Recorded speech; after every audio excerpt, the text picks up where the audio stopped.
आदरणीय मुख्यमंत्री महाराष्ट्र और उनके समस्त सहकर्मी गण को हम धन्यवाद देते हैं।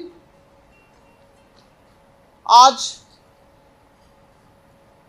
हमारा आगमन हुआ और कल तक जारी रहेगा हियरिंग, और महाराष्ट्र सरकार को सुनना है।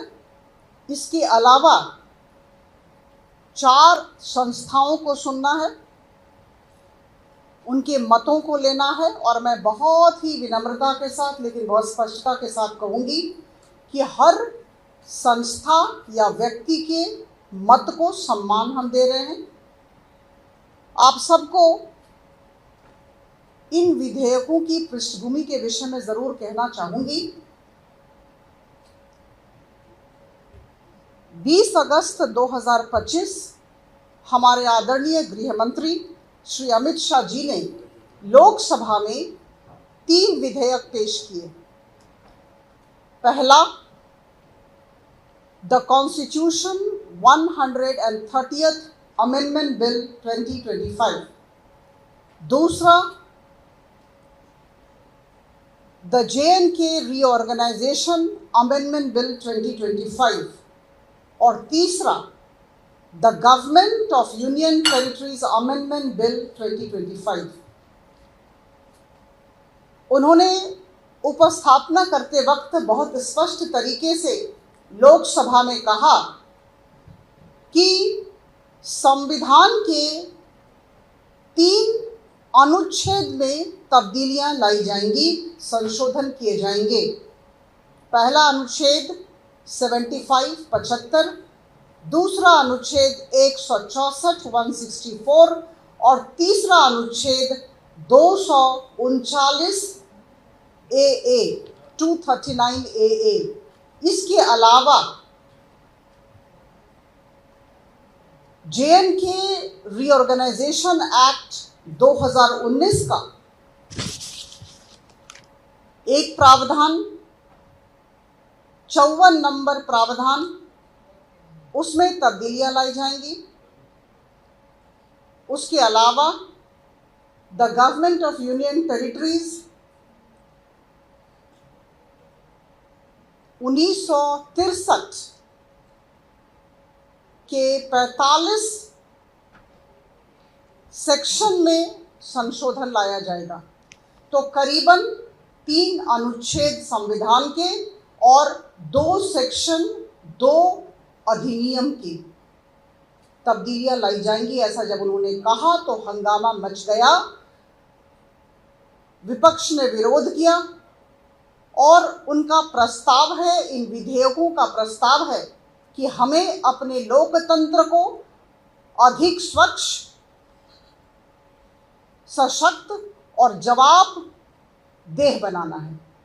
We have to make our democracy, and we are very proud of the fact that we are the largest democracy in the world, more accountable to the people, cleaner and more transparent. Bharat देश के लोगों के मन में एक ऐसी बात बैठी हुई थी कि उच्च पदों पर आसीन जो मंत्री हैं या मुख्यमंत्री हैं या फिर प्रधानमंत्री हैं, आपराधिक आरोपों का सामना करते हैं, लेकिन उन उच्च पदों पर बैठकर आपराधिक आरोपों के बावजूद सरकार चलाते हैं, देश चलाने की कोशिश करते हैं और एग्जीक्यूटिव फंक्शंस करते हैं। इसके विरुद्ध सरकार की तरफ से ये 3 विधेयक पेश किए गए कि इस तरह की प्रक्रिया, इस तरह की कार्य प्रणाली को हमें बंद करना होगा। और मैं फिर से कहना चाहूँगी कि ये जो 3 विधेयक हैं, ये हमारे लोकतंत्र के लिए, उस लोकतंत्र में स्वच्छता लाने की दृष्टि से, उस लोकतंत्र को सशक्त बनाने की दृष्टि से और अधिक जवाबदेह बनाने की दृष्टि से मील का पत्थर साबित होंगे, ऐसा मेरा विश्वास है। और मैं आपको बताना चाहूँगी कि ये जो आपराधिक मनोवृत्ति वाले नेतागण जो बहुत ही उच्च पद पर आसीन अपना कार्य करना चाहते थे, उस स्थिति में भी इस विधेयक में घोर विरोध किया गया है। और इस वजह से सरकार चाहती है कि हम सब मिलकर इन तीनों विधेयकों को पारित करें राज्यसभा में और लोकसभा में। और जैसा कि आपको ज्ञात है कि 3 अनुच्छेदों में संवैधानिक संशोधन भी किए जाएंगे, ऐसा प्रस्ताव है। लेकिन विपक्षी दलों की तरफ से नकारात्मक उत्तर आए और इस वजह से